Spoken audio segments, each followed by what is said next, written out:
오늘 어버이날이에요. 그래서 저는 우리 청년들한테도 강조하는 게 하나님께 11조 할 만한 신앙이 있냐? 그러면 부모님께도 11조를 해라.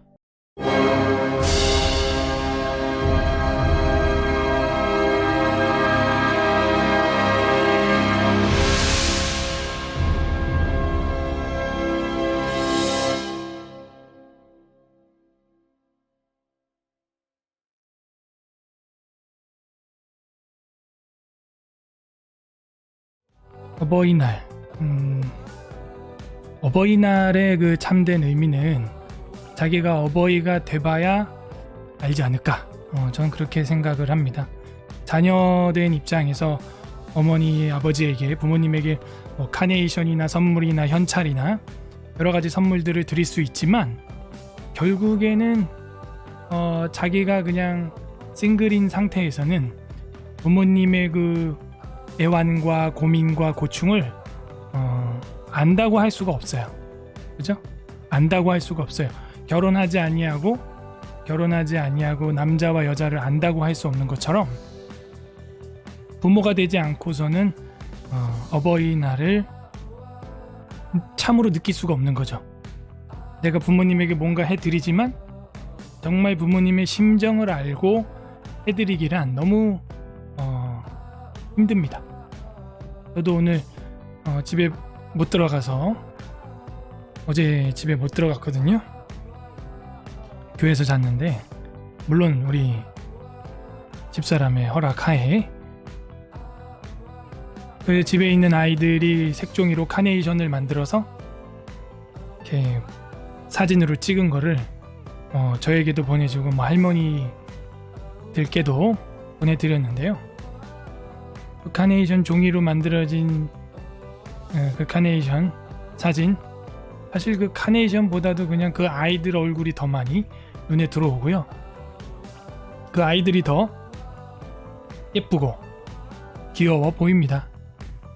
그냥 귀여운 거지 뭐 그게 뭐 얼마나 좋다 뭐 그런 거 없어요. 그냥 그 아이 자체, 그 사람 자체가 너무 사랑스럽고 좋은 거죠. 그리고 한편으로는 제 삶도 약간 묵상이 되죠. 저의 삶, 저희 아내의 삶, 그러니까 부모로 살아간다는 것에 대한 삶, 그 삶에 대해서 잠깐 묵상은 돼요. 이렇게 살아가고 이렇게 살면서 아이들을 키우고 이렇게 아이들에게 한없는 사랑과 의식주를 공급해 주는 게 아빠의 삶이구나, 엄마의 삶이구나를 제가 지금 느낄 때, 돌아가신 전 아버지는 돌아가셨고 어머님만 계시는데 그 돌아가신 아버지의 그 수십 년의 인생이 어땠을까, 그게 묵상이 되는 거고요. 그리고 지금 살아계신 어머님이 이제 곧 칠순을 바라보시는데 이 52년생이신데 얼마나 힘든 삶을 살아오셨을까. 사실 저희들의 삶은 힘들다고 말할 순 없죠. 그냥 내 일이니까 힘들다고 하는 거지, 저희 부모님 세대에 비하면 이거 힘들다 그러면 정말 지옥을 가야죠. 그래서 이렇게 살아가면서 아이들을 키워보면서 저의 부모님의 마음을 이제 좀 헤아리고 어버이날에 그 부모님의 심정을 조금 가지고 그 부모님에게 뭐 어버이날 식사도 하고 대접도 하고 선물도 하고 뭐 약간의 용돈도 드리고 뭐 이렇게 할 수 있는 거 아닌가 생각이 듭니다. 그 아이들의 그 마음은 참으로 부모님의 심정을 안다고 할 수는 없겠죠. 하지만 그 아이들의 꽃도 귀하고 예쁘고 또 꽃보다도 그 아이들 얼굴 자체가 너무 예쁜 것이죠. 그냥 귀여운 거죠. 그래서 부모님들이 저랑 여러분을 볼 때도 그냥 귀여운 거지 뭘 해서 좋은 게 아닙니다. 그죠? 그죠? 이 꽃이 먼저 눈에 들어오지 않아요. 요 녀석들이 눈에 먼저 들어오는 겁니다. 네. 그냥 뭐 요런 녀석들이 고슴도치에게는 지 새끼도 예쁘다고. 그죠? 이 사진을 저도 양가 어머니들께 보내드렸습니다. 예쁘죠? 네. 또 이렇게 교육을 한 집사람에게 고맙고 감사한 거죠. 여기 뭐 편지도 있는 것 같은데? 네, 뭐 엄마 뭐 사랑해 뭐 어쩌고? 예. 오늘 어버이날이에요. 그래서 저는 우리 청년들한테도 늘 제가 강조하는 게 하나님께 11조 할 만한 신앙이 있냐? 그러면 부모님께도 11조를 해라. 간혹 이제 철이 아직 덜 든, 그러니까 교육을 못 받은 거죠. 누가 알려주지 않아서. 모르는 청년들 내지는 장년 중에서도 자기가 월급을 받는 직장인임에도 불구하고 부모님께 용돈을 안 드리는 이런 철없는 사람들이 있답니다. 그건 정말 철이 없는 거예요. 아니면 누가 알려주지 않은 거죠. 그래서 제가 한번 우리 청년들한테는 교육을 간단하게 이제 한 적이 있는데요. 하나님 아버지께 11조를 드릴 만한 신앙이 있다면 당연히 육체의 아버지, 어머니에게도 나의 수입의 11조는 당연히 드려야 한다. 당연히 드려야 한다. 저는 그렇게 생각을 합니다. 저도 뭐 미약하지만 11조에 해당하는 분량을 부모님들께 좀 뭐 용돈이라고 하기도 좀 부끄럽죠. 목회자가 뭐 또 뭐 사례비가 얼마 안 되기 때문에 뭐 아이들 뭐 생활비만 해도 부족한데 그래도 저는 제일 먼저 하나님 아버지께 11조를 떼내고 드리고 그 과부의 두렙돈 아니겠어요? 하나님이 기뻐하시면 되는 거죠. 부모님께도 떼어서 힘들지만 인간적인 인본주의적인 생각으로는 가정을 경영하는 집사람에겐 미안하지만 저는 그게 인간된 도리라고 생각해요. 왜냐면 30평생 저는 30에 결혼했나? 31에 했군요. 31에 결혼을 했는데 31년을 그래도 부모 슬하에 거머리같이 빌붙어 살았으면 이제 나머지 31년은 부모님이 뭐 31년을 사셨으면 좋겠는데 아버지는 벌써 가셨고 뭐 안 돼요. 그게 31년은 부모님께 11조를 해야 한다. 하나님께 먼저 하고 그게 우리 믿는 자가 10계명에 내 부모를 공경하라 하는 그것을 이루는 삶이다. 저는 그렇게 생각을 합니다. 부모를 공경하는 방법이 뭐 여러 가지 있겠죠. 제일 첫 번째는 말 잘 듣는 거예요. 속 안 썩이는 겁니다. 정신적으로. 그리고 나서는 두 번째는 물질적으로 부모님이 고역을 하지 않도록 심한 노동을 하지 않도록 공개하는 것입니다. 그 뭐 쌀을 한 가마 드릴 수도 있고 여러 개 할 수도 있지만 지금 제일 중요한 것은 바울 사도가 연보를 모았던 것과 같이 우리는 기독교 자녀분들은 성경적으로 물리적으로 돈을 모아서 드리는 것이 가장 현실적이고 부모님에게 필요한 것 아니냐 그런 생각을 합니다. 그래서 가장 큰 뭐라 그럴까요? 친구. 그것은 구제다. 구제는 우리가 죽어서도 따라오죠. 그만큼 구제는 중요한 거예요. 연보라고 하죠. 그러니까 헌금이랑 연보는 구분돼야 돼요. 연보라고 된 것은 전부 타인에게, 사람에게 전달돼야 연보가 됩니다. 제가 오늘인가 어제인가요? 우리 에스라TV 커뮤니티 게시판에 글 올렸죠? 네. 코로나 구제금, 그건 다 연보라고 할 수 있어요. 그래서 구제로만 100% 다 사용이 돼야 되는 거죠. 그래서 선교사님에게도 얼마 드렸고, 그리고 구제가 필요한 마스크나 소독젤이 필요한 곳에 또 보냈습니다. 그것이 진짜 연보라고 할 수 있겠어요. 그래서 그렇게 연보는 드리는 건데 우리에게 있는 가장 큰 친구는 바로 이 연보와 구제다. 이 연보와 구제야말로 하늘나라까지 따라오는 친구다 하는 것이죠. 인간적인 친구는요, 내가 돈이 있으면 따라오고 내가 돈이 없으면 친구는 떨어집니다. 그러니까 돈이 있냐 없냐에 따라서 친구가 어디까지 따라오는지 평가가 돼요. 그리고 그 친구보다도 더 오래가는 친구, 더 오래가는 뭐라 그럴까? 네, 친구는 가족이에요. 가족. 그 가족은 무덤까지, 장례식장, 봉환소까지, 입관하는 데까지, 하관하는 데까지 따라옵니다. 이건 진짜 친구죠. 가족이야말로 정말 무덤까지는 따라오는 친구입니다. 근데 가족도 그 무덤까지밖에 못 따라와요. 그죠? 그런데 죽어서도 따라오는 친구가 있는데 그게 바로 구제입니다. 연보예요. 오늘 제가 에스라TV 커뮤니티 게시판에 올렸던 회계보고서에 보면은 제가 익명 처리를 하고 사람 이름과 구제한 구제금 같이 이렇게 총액 올려드렸는데요. 그분들은 진짜 죽어서도 그 구제금이 따라갑니다. 하나님 앞에 잘했다, 충성된 종아하고 칭찬받을 만한 친구, 그거야말로 구제라 하는 것이죠. 그래서 우리 웨스트민스터 신앙고백서에도 보면은 사람이 이제 sanctification, 성화가 일어나는데 가장 성화로서 두드러지게 나타나는 것, 도드라지게 나타나는 게 바로 선행, 구제, 선행이다.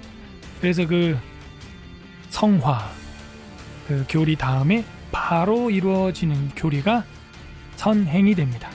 그래서 저는 이런 말을 해요. 선행이야말로 하늘 은행에 쌓인다. 라임이 아주 좋죠, 힙합하기. 선행은 하늘 은행에.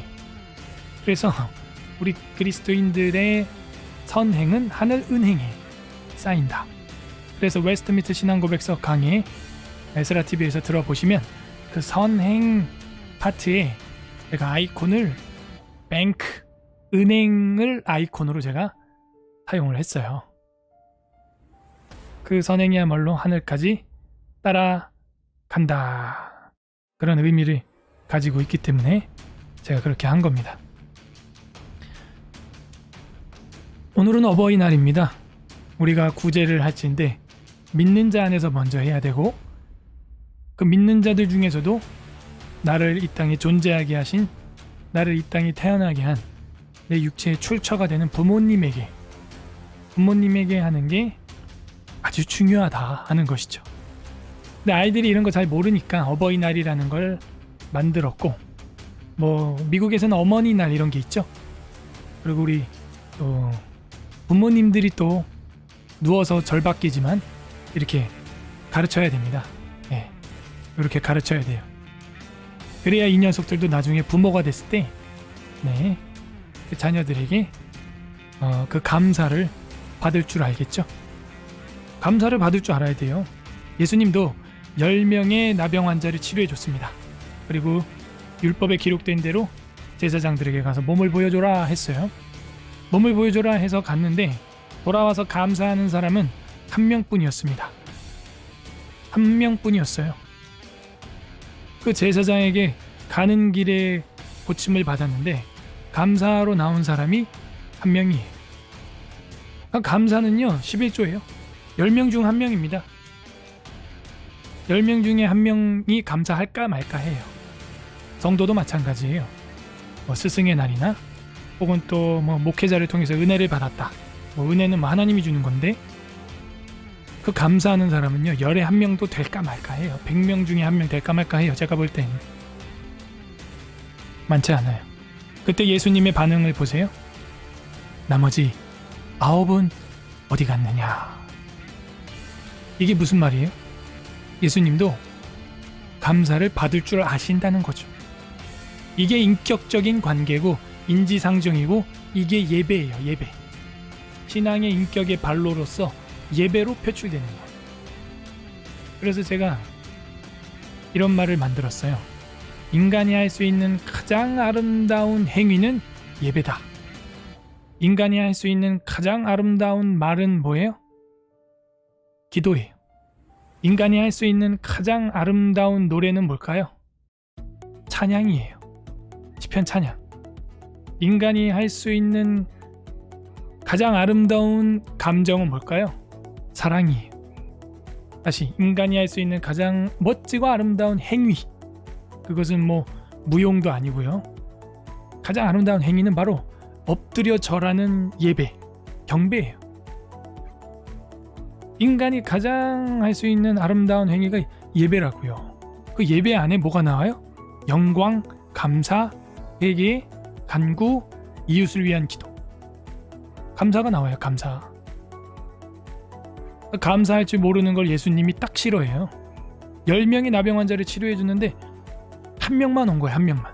나머지는 어디 갔냐 하는 거예요. 그래서 우리는요, 예수님을 본받아서 그 자녀들에게, 성도들에게 감사를 제자들에게 가르쳐야 돼요. 근데 오늘날은 이 감사도 제대로 못하게 되어 있죠. 또 뭐 얼마 이상은 드리면 안 된다. 물론 감사 선물이 뇌물이 돼서는 안 되죠. 하지만 이 감사할 수 있는 문화 자체도 없어져 간다는 건 슬픈 현실이에요. 그래서 아이들에게 신앙적으로 가르쳐야 됩니다. 하나님 아버지께 11조를 할 신앙이 있느냐? 그러면은 어머니 아버지에게도 10분의 1을 떼어서 그 노부모에게 드리는 것이 마땅하다. 그러면 뭐 그 부모님들이 그거 가지고 또 뭐 삥땅 치고 뭐 술집 가고 놀아납니까? 물론 뭐 그런 부모님이 할아버지 할머니들이 계실 수도 있겠죠. 뭐 그러든 말든지 그건 부모님이 쓸 일이고, 제가 보니까요, 뭐 그 부모님들, 특히 어머니들은요, 자녀들이 준 용돈을요 또 따로 모아서 아이들 유아보험을 들어놨더라고요. 참, 장모님이 이 방송 볼 일도 없겠지만 혹시 보신다면 그러지 마세요. 그거 빨리 해제하시고 어머니, 장모님 쓰시기 바랍니다. 어머님들이 안 봐도 아버지들은 받습니다. 저라도 받을 것 같아.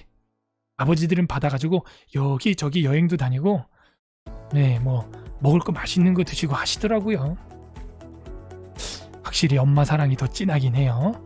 물론 아버지 사랑은 보이지 않는 사랑이라 우리가 뭐 진하다 말다 뭐 얘기도 잘 못하는데, 그죠? 아버지 사랑은 안 보여요. 죽고 나서 그 유품을 정리할 때야 아버지 사랑이 보입니다. 그래서 제가 그래요. 다른 게 보험이 아니고요, 이런 신앙의 유산이 보험이다. 그러니까 그런 부모님들은요, 자녀도 이렇게 좀 많이 낳아요. 저는 지금 애가 안 생겨서 걱정인데, 넷밖에 안 생겨요. 저희는 산하 제한을 안 하는데도 자연적으로 안 생겨요. 아이들이 희한해요. 첫째 낳고 연년생으로 저 아들 낳았는데, 첫째 낳고 연년생이에요. 근데 2년 있다 이 녀석이 나오더니 3년 있다 이 녀석이 나와요. 이젠 4년 있어야 다섯째가 생길란가? 뭐 저 혼자 그냥 주장하는 게 아니고 뭐 저희 집사람이랑 어느 정도 이야기가 된 상태에서 하는 거니까요. 너무 저한테 뭐라 하지 마시고, 저희는 뭐 창세기에 나온 대로 생육하고 번성하라 그러면 땅을 정복하고 다스리고 충만하게 된다 라는 하나님의 복을 믿기 때문에 이런 얘기를 하는 거예요. 자녀 키우는데 힘듭니다. 자연스럽게 이 아이들을 이렇게 키워가지고 교육을 해요. 부모님께 11조 내고 하나님께 11조 내라. 그러면 이 녀석들이 나중에 말이에요, 커서 또 사회생활하고 수입이 생기면 저에게 또 11조 가져올 거 아닙니까? 그거야말로 노후 대책이요, 완전한 보험이다. 저는 그렇게 주장해요. 그리고 하나님이 그렇게 만들어 놨어요. 노인이 외롭지 않도록. 근데 오늘날 한국 사회를 보세요. 어때요? 노인이 외롭고 가장 비참한 나라. 그 또 1위가 OECD 국가 중에서 대한민국이 1등이에요. 노인이 가장 불안하고 불행하고, 그리고 노인이 가장 외롭고, 노인 자살률 1위, 황혼, 이혼 1위 대한민국입니다. 슬프죠? 왜냐, 이 성경적인 가정관, 성경적인 자녀관, 성경적인 양육관, 성경적인 물질관, 성경적인 출생관, 출산관, 성경적인 자녀계획관이 없기 때문에 외롭게 죽음을 맞이하는 나라, 왜 대한민국이에요?